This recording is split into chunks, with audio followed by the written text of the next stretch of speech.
বৃহস্পতিবার রাতে চাঞ্চল্যকর এই ঘটনাটি ঘটে হাবড়া থানার আকরমপুর এলাকায়।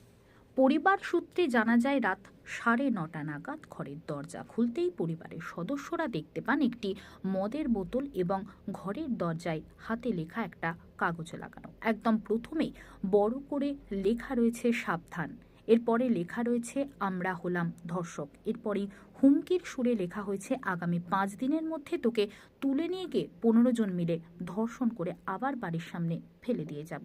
এছাড়াও এই হুমকি চিঠির বেশ কয়েকটা জায়গায় নোংরা নোংরা ভাষা ব্যবহার করেছেন দুষ্কৃতীরা।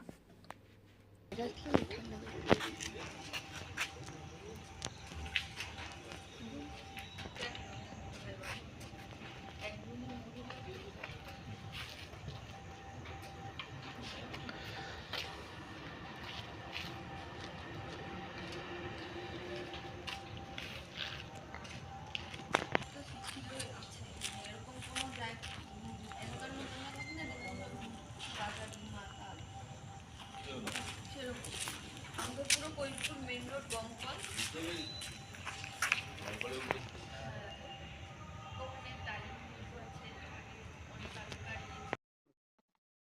দিদি আপনি থানায় কেন দ্বারস্থ হলেন এবং কি ঘটনা ঘটেছে? আমি ঘরে একা ছিলাম। আচ্ছা, সন্ধ্যাবেলা দরজা দিয়ে শুয়েছিলাম। এবার বাইরে দিয়ে দরজায় একটা চিঠি লিখে দরজার সাথে লাগিয়ে দিয়ে গেছে। একটা খালি মদের বোতল দিয়ে গেছে। চিঠিতে আমাকে হুমকি দিয়েছে যে তারা ধর্ষণকারী 15 জন আছে। ১ সপ্তাহের মধ্যে আমারে 15 জন মিলে ধর্ষণ করবে। এই বলে একটা চিঠি লিখে দরজায় দিয়ে গেছে। কে বা আমি কারা কে কে বা বা কারা তা আমি জানি নে। আমি কাউকে মানে সন্দেহ করছি নে। কিন্তু আমি আতঙ্কের মধ্যে ভয়তে আমি থানায় এসেছি। কখনো কোনো শত্রুতা বা না, কিছু? কোনো শত্রুতা আমার কারোর সাথে নেই।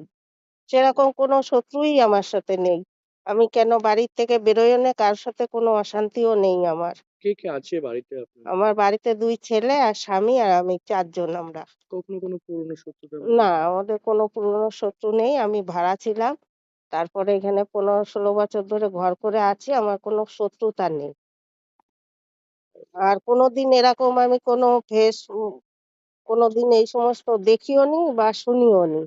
আমি প্রচন্ড আতঙ্কের মধ্যে এবং সেজন্যই আমি থানায় এসেছি। কোনো নাম বা কিছু লিখে না, গেছে? কিছু লেখেনি। কোনো চিঠিতে শেষের দিকে কোনো কিছু নাম? না, সেসব কিছু লেখেনি। শেষে যে